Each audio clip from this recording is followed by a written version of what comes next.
So the Violence Prevention Initiative actually comes out of Professor Austin's thesis on torture and the socio-materiality of torture. It actually extends the political violence looked at to also encompass issues such as counterinsurgency operations or police brutality on top of abuses in detention, like torture. So what we seek to understand is actually the practice of political violence at its most granular level. And we actually try to understand how it can happen, because it is, when you consider it closely, very difficult to hurt people purposefully. And when you actually consider these situations of violence from very close up, you can start tracing it, and you can start seeing that it has a sort of grammar that is repeated from beyond the actual place where it is instantiated. So you have, for instance, practices of torture that you find in North Korea, but also in detention spaces of the United States. They travel to Israel, they have come from the USSR, and then you find them in Syria, for example.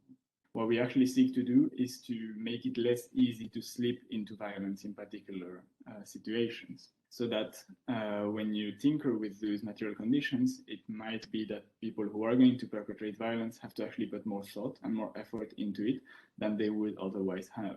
Very bluntly, for example, you have some radios that can be used to torture, because you can take some electric cables out and then you can spin it so that it produces electricity onto a body. So hypothetically, by hampering the design of that radio, making it harder to use in that way, you would make torture more difficult as well. My work is generally about the normalization of political violence, both structural and otherwise, specifically in the context of Israel-Palestine. And my angle to tackle this is different from VIPRE's, as it's on instances of attempted resistance to this normalization. And I do so by looking at Israelis who engage in various forms of activism to counter the discrimination perpetrated by Israel against Palestinians. So notwithstanding these different foci, the understanding of the how possible of political violence that underlies both researches is very much alike. And as Miguel explained, is this idea that the normalization of violence, or its opposite, passes not only through representations and rationalizations and legal frameworks, but also, and in ways that are possibly stickier, through ways of doing things and of seeing things that are embedded in our everyday and in the relations, in the objects, in the infrastructures that compose it. As for the kind of work that I did for VIPRE specifically, this has involved different things. So in terms of data collection and analysis, I have conducted a series of interviews with NGOs and international organizations working on the issue of police and military violence in Israel and the occupied Palestinian territories. And then together with Miguel, we've helped with the coding of videos of torture and also of training manuals for security professionals that are used in different countries. And also we have participated in the organization of international conferences, and we have contributed to the dissemination of VIPRE's findings through, again, the presentation of papers at conferences and workshops. So what I study is the production of contemporary borders, and more particularly through European Union development assistance on border management in Central Asia.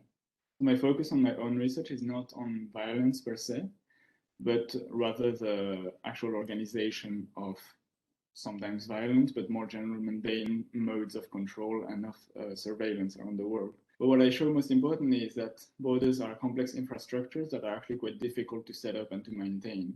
So they are not simple lines on the ground or very straightforward consequences of having a state, but are things that need to have a whole array of different practices and different equipment that come into them to actually be operational. So I do so through close engagement with an EU project in Central Asia, but I sort of trace these practices of border work from, say, Brussels all the way to border crossing points in the region, which I also just cross and look around to see what happens there. And then for VIPRE, so Alice rounded most of it. On top of design, we also looked at cybernetics, and so tried to extend a little bit the very situated and local happenings of violence to tie it a bit more with matters of organization or of schemes of production that involved something beyond the very microsociological, but actually stemmed from it.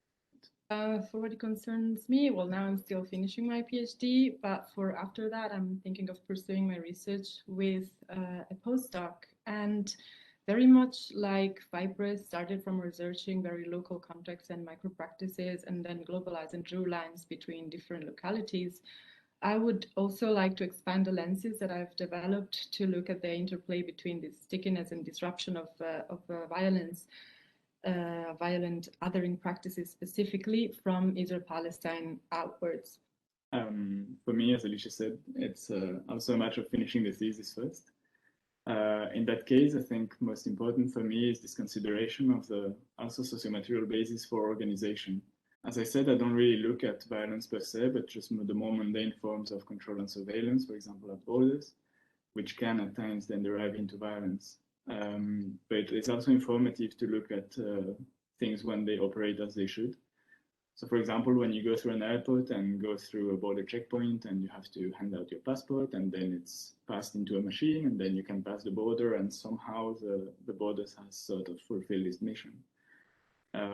It's actually not so simple. You have a lot of things that come into play there.